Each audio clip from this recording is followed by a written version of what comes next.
Clemens of Semaphore. Ambassador, it's great to see you. Just months into his new job as China's ambassador to the U.S., Feng says a flurry of recent dialogue between top officials of both countries has been welcome.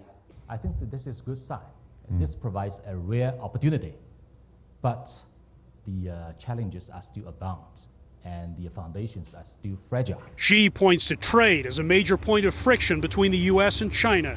He says U.S. sanctions on Chinese companies have cost many Chinese jobs, and restrictions on investment in and exports to China of sophisticated semiconductors limit his country's development. I think this is like restricting the other side to wear outdated swimwear in a swimming contest, while you yourself is wearing a Speedo, fast skin. So this is not fair. Quoting a Chinese saying, Xi says his country will not sit idly by if it feels constrained. We will not, make provocations, but we will not flinch from provocations. Not our hope to have a tit for tat. We don't want, trade war, technological war. We want to say goodbye to the Iron Curtain as well as the Silicon Curtain.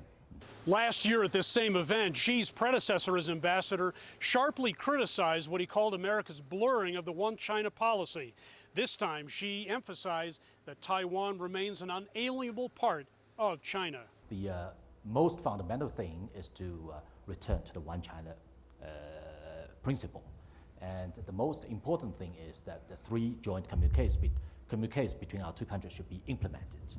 And thirdly, I think the provocative, adventurous moves by the Taiwan separatists should be contained.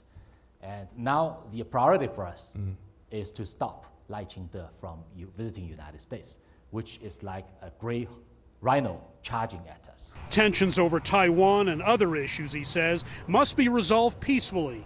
He insists China does not seek world hegemony or to displace the U.S. in any way. We should say goodbye to the Cold War mentality. We should say goodbye to the bloc confrontation. We should say goodbye to the zero-sum game. He believes that begins with small steps, the clearing of obstacles between the 2 countries, more people-to-people exchanges.